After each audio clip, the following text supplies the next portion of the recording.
Assalamualaikum warahmatullahi wabarakatuh. Hello, good morning everybody. How are you today?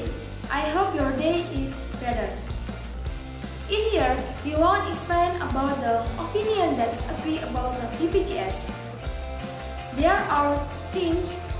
The first is me, Marta Namsari, and my friends is Anju Putri Maulina. There are mind mappings. The first is definition about the BPJS, and the second is the principle, benefits, objective about the BPJS, and the third is legal basis of the BPJS, and the last there is opinions of the ulama contemporary about the BPJS.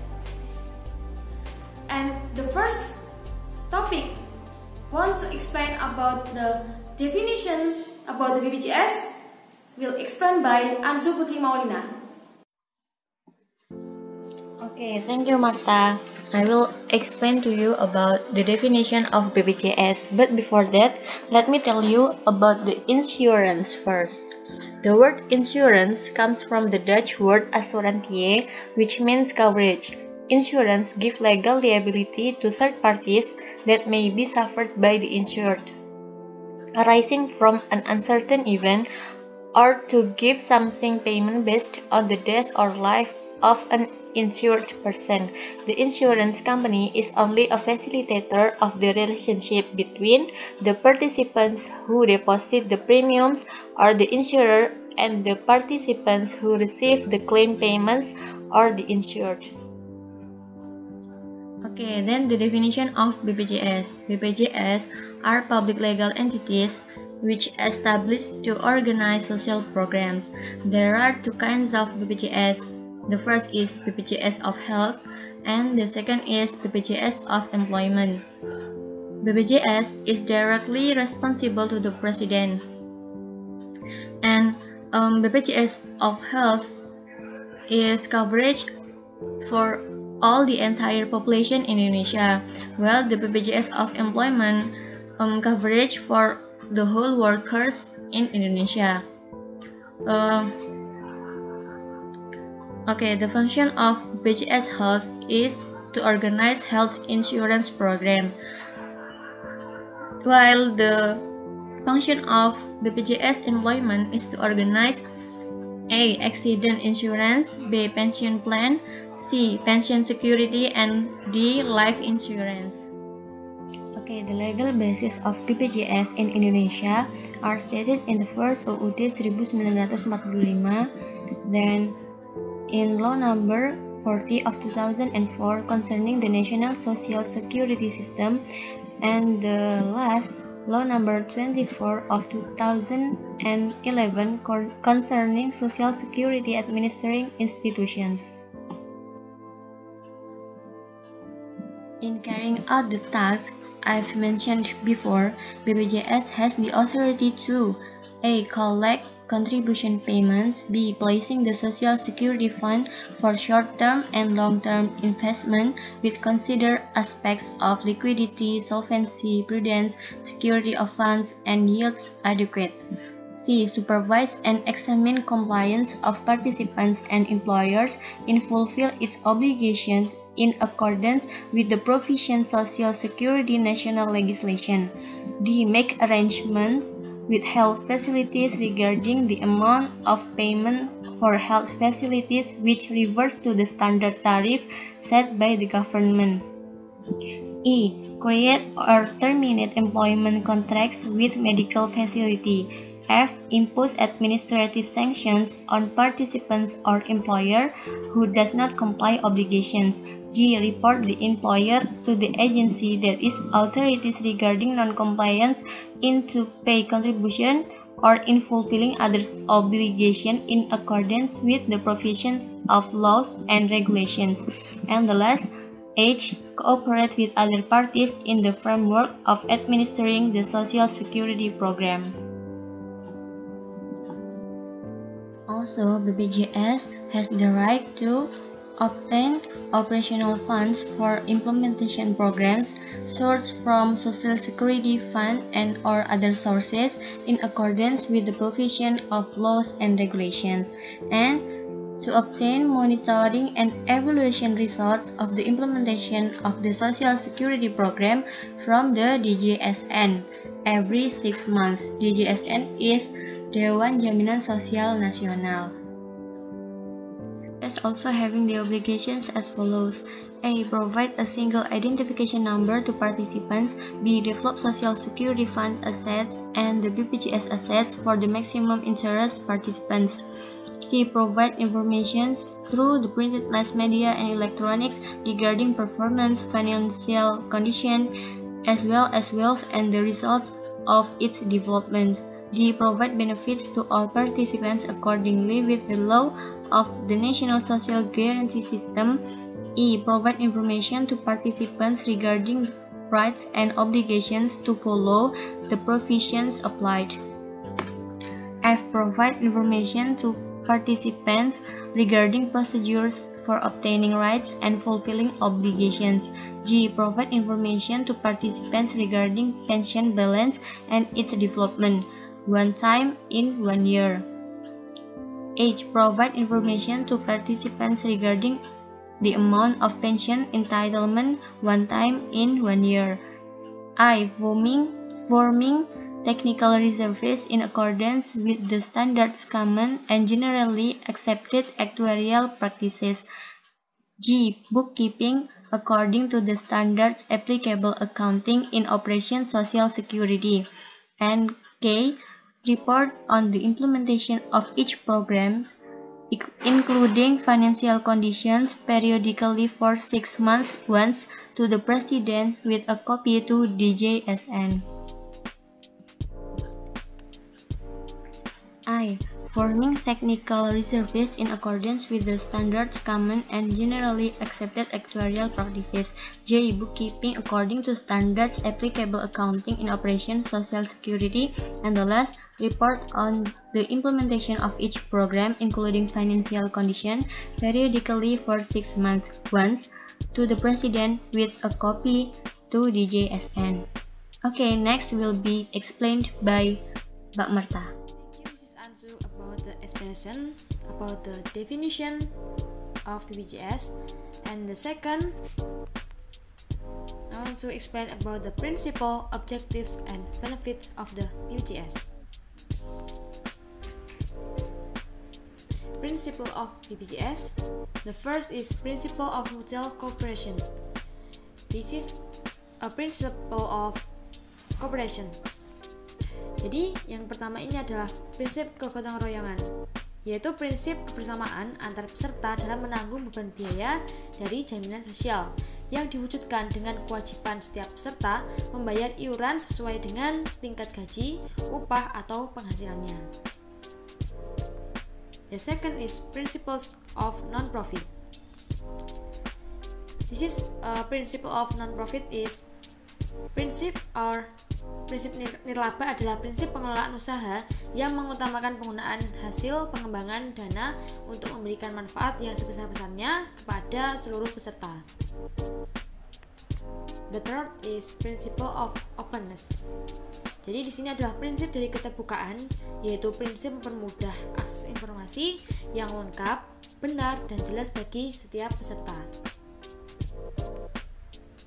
The fourth is the precautionary principle atau prinsip kehati-hatian, yaitu prinsip pengelolaan dana secara cermat, teliti, aman, dan juga tertib. The fifth is principle of accountability.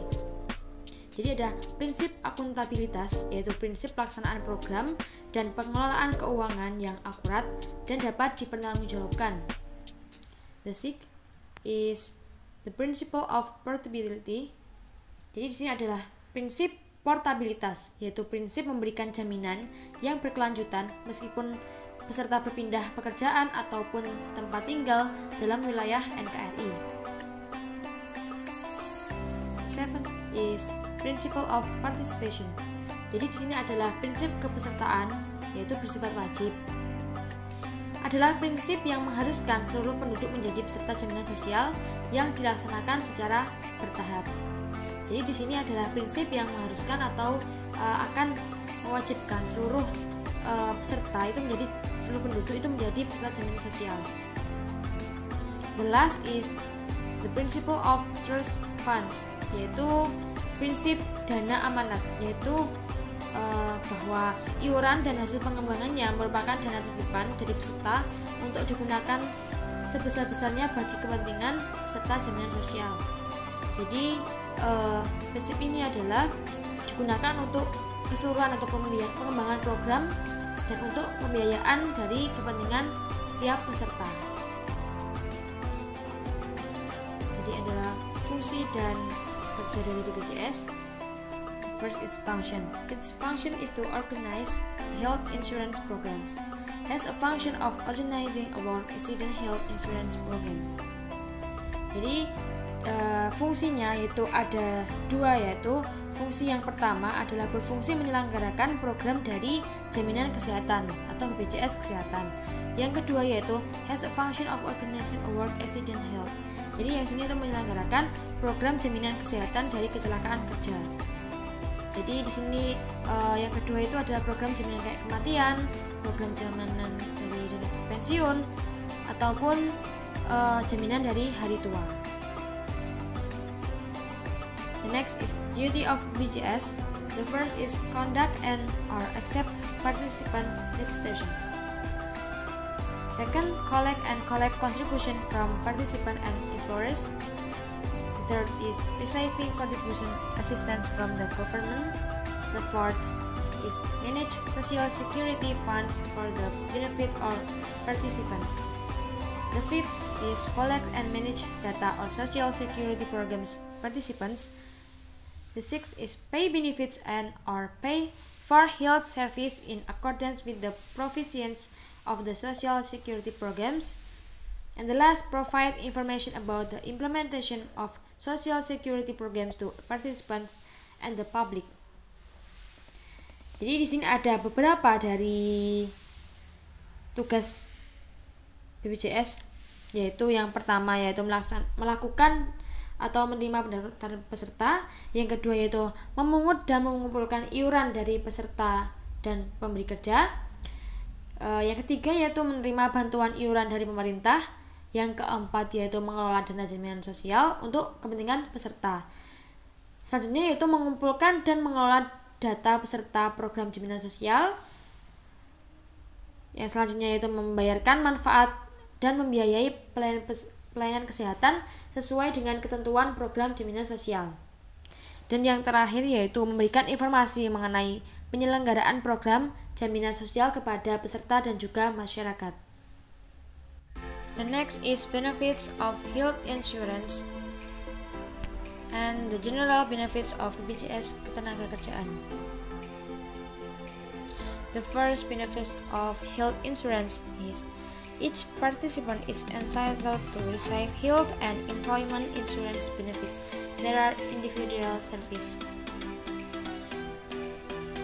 The second guarantee of insurance benefits consists of medical benefits and non-medical benefits for health and employment. The third, medical benefits that are not tied to the amount of the contributed based on. And the fourth, non-medical benefits including accommodation and ambulance benefits. The fifth, the accommodation benefits are determined based on the contribution scale based on. The sixth, ambulance is only given to travel patients from health facilities with certain conditions as determined by health insurance.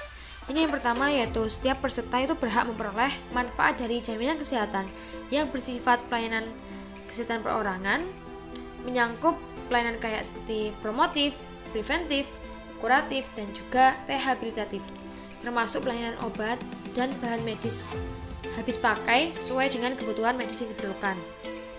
Yang kedua yaitu manfaat dari jaminan kesehatan terdiri dari manfaat medis dan juga non-medis. Yang ketiga yaitu manfaat medis tidak terikat dengan besaran iuran yang dibayarkan, jadi sama rata. Yang keempat yaitu manfaat non-medis, meliputi manfaat akomodasi dan juga ambulan. Yang kelima yaitu manfaat akomodasi ditentukan berdasarkan skala besaran iuran yang dibayarkan. Yang terakhir yaitu ambulans ini diberikan untuk pasien rujukan dari fasilitas kesehatan dengan kondisi tertentu yang ditetapkan oleh BPJS Kesehatan. The next is general benefits of BPJS Ketenagakerjaan. Jadi ini adalah manfaat secara umum dari BPJS Ketenagakerjaan. The first is Old Age Security Program. Jadi ini adalah program dari jaminan hari tua. Jadi nanti kalau kita mengasurasikan uang kita itu kepada BPJS, jadi seperti nanti ada program dari jaminan hari tua. Jadi program jaminan hari tua ini bertujuan untuk menjamin peserta agar menerima uang tunai apabila memasuki masa pensiun, kayak mengalami cacat total tetap maupun meninggal dunia. Jadi manfaat dari jaminan hari tua ini adalah berapa uang tunai sebesar nilai akumulasi iuran peserta dengan hasil pengembangannya. Jadi next, Work Accident Insurance Program atau program jaminan kecelakaan kerja. Yang program kedua ini adalah tujuan dari program jaminan ini adalah menjamin peserta agar memperoleh pelayanan kesehatan dan juga santunan uang tunai jika menderita penyakit akibat kerja dan mengalami kecelakaan kerja. Jadi ini adalah sepenuhnya merupakan dari tanggungan sebuah perusahaan. Jelas yaitu program jaminan kematian. Program jaminan kematian ini adalah memberikan santunan kematian yang dibayarkan pada ahli waris dari peserta yang meninggal dunia karena kecelakaan kerja. The last is Pension Security Program. Jadi ini adalah program jaminan pensiun. Jadi program ini bertujuan untuk mempertahankan kelayakan hidup peserta pada kehilangan atau berkurangnya penghasilan karena memasuki usia pensiun atau karena mengalami cacat total tetap. There is my explain, and the next topic will be explained by Anzu Putri Maulina. The legal basis on Islamic point of view is there is a distinctive and deep Islamic commitment to brotherhood, then mutual guarantee and mutual assistance between human beings is highly recommended. In insurance, there is a tabarruk contract which aims to help one another, to help each other, and not for commerce or just finding profit. Insurance is expected to reduce a person's fear or concern for himself, his family, and his property. It is also stated in Quran chapter number 5 and verse number 2. A'udzubillahi minasyaitonirrajim. Bismillahirrahmanirrahim. Wa ta'awanu 'alal birri wat taqwa wa la ta'awanu 'alal ismi wal 'udwan wattaqullaha innallaha syadidul 'iqab. Which means cooperate with one another in goodness and righteousness, and do not cooperate in sin and transgression. And be mindful of Allah, surely Allah is severe in punishment. Then the opinion of scholars will be next explained by Mbak Marta. Thank you Mrs. Anzu for explain about the third topic. And the next, I want to explain about the opinion of ulama contemporary about BPJS. Jadi di sini akan menjelaskan tentang pendapat para ulama kontemporer tentang BPJS.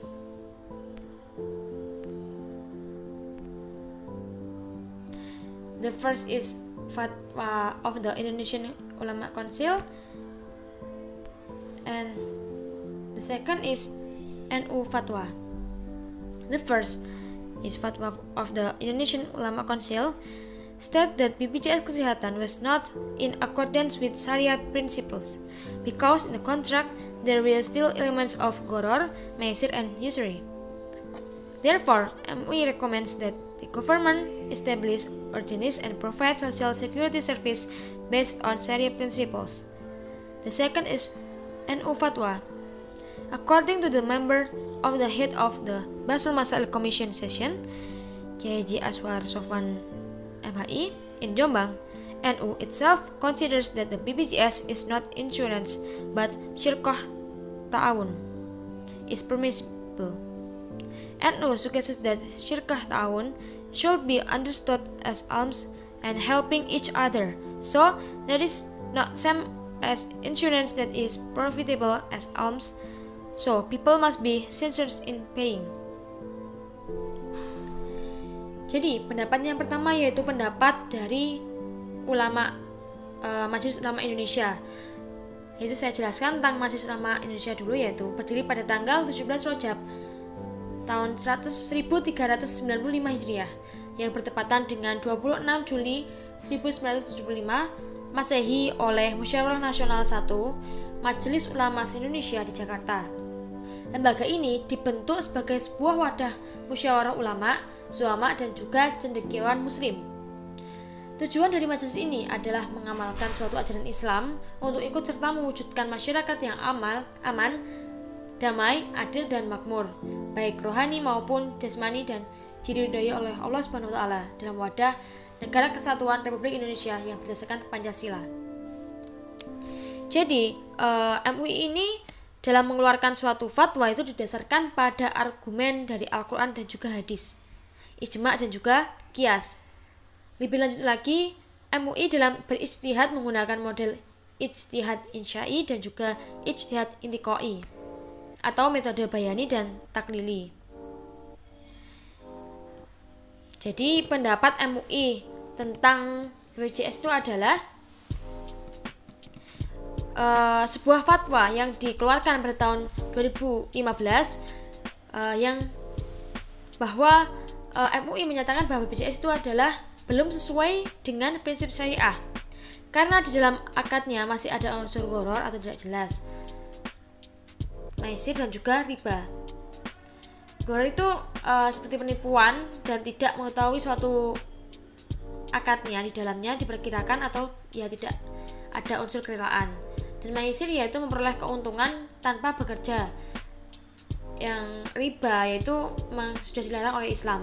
Dan juga riba ini dengan menarik bunga sebagai denda atas keterlambatan pembayaran. Tetapi dari pendapatnya MUI itu ada solusi, yaitu MUI itu merekomendasikan kepada pemerintah untuk membentuk, menyelenggarakan, dan melakukan pelayanan jaminan sosial berdasarkan prinsip syariah. Itu oleh Kiai Haji Ma'ruf Amin itu berpendapat seperti itu. Jadi sambil menunggu dari program BPJS Kesehatan yang syariah ini berjalan, tetap menggunakan BPJS Kesehatan yang biasa ini karena memang sangat dibutuhkan BPJS ini dalam proses pelayanan kesehatan. Seperti itu. Selanjutnya yaitu tentang fatwa NU. Pada fatwa NU ini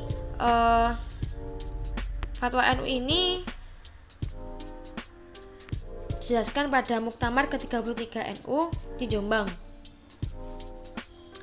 Jadi NU ini tidak lama, Nahdlatul Ulama itu pada Muktamar ke-33 itu membahas tentang BPJS. Tetapi NU sendiri itu, dan yang menurut anggota pimpinan sidang yaitu Kiai Haji Aswar Sofwan itu menjelaskan bahwa BPJS ini adalah merupakan syirkah ta'awun, yaitu hukumnya boleh karena NU itu menyarankan hendaknya itu syirkah ta'awun itu dipahami sebagai sedekah dan saling membantu, sehingga tidak sama dengan asuransi yang profit sebagai sedekah. Maka masyarakat harus ikhlas dalam membayarnya. Jadi dari fatwa NU ini berpendapat bahwa BPJS ini nggak apa-apa, tetapi harus diniati dengan sedekah dan juga saling bantu-membantu dan tolong-menolong. The end, there are our presentation, and thank you from your watching. Okay, maybe that's all that we can deliver to you. If there are any mistakes in our video, we are really sorry. Thank you guys so much for watching, and the last I say wassalamualaikum warahmatullahi wabarakatuh.